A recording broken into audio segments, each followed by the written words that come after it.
केसरी। देखा प्रतिपक्ष की गायिका पुष्पा सागर जी के जो हस्बैंड जी है उनकर ढोलक इतना मस्त बजत रहल, एकदम जान कि इलाहाबादी लहर कैसे बजाना तुम्हें पता हो? बजाई लेबा?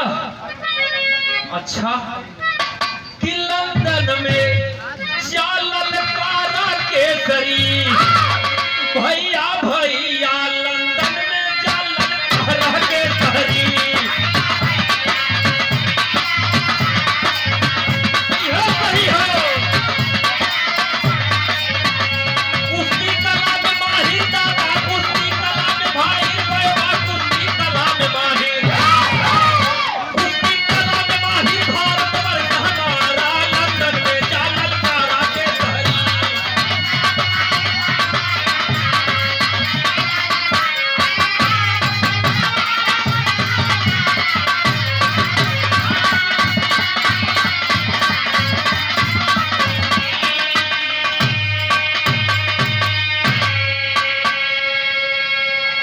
ये तो स्टाइल इलाहाबाद के कलाकारन करल।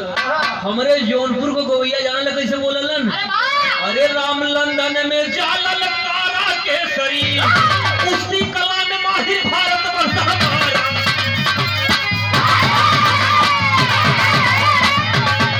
ये सही है भैया। लोग लेके गए रहल वहां न गुरु बनावे बदे, और जाई के यही पहलवान से दोबारा कुश्ती लोग करा लेहलस। ये तनो पे बर्दाश्त ना भयल, 3 दिन इन्हें गईले भइल रहल वहां पे। वहां के कहे भोजन करे पनियो तक ना पियलन। वहां का जिलाधिकारी बोला मर्दे तुझको 3 दिन यहाँ आए हो गया है, अभी आप भोजन नहीं किए हो। रघुनाथ कलम है भैया, आप लोगन मांस मदिरा खाए वाला आदमी होगा, हम तो शुद्ध शाकाहारी है, दूध का पियवैया है।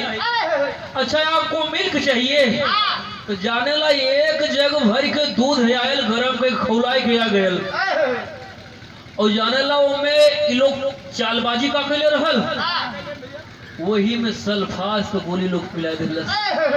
ये साला पूरे इंग्लैंड का धसीना सिर नीचे कर दिया। इसको हम लोग अभी जिंदा देख रहे हैं। वो दूधवा धीरे धीरे बेचारू पी के अखाड़े पे चढ़ गईलन, और जब हाथ मिलौलन वही पहलवान से दोबारा वो लंदन के अखाड़े पे, तो जाने लग पहपट में कवि जी कैसे लिखल मास्टर?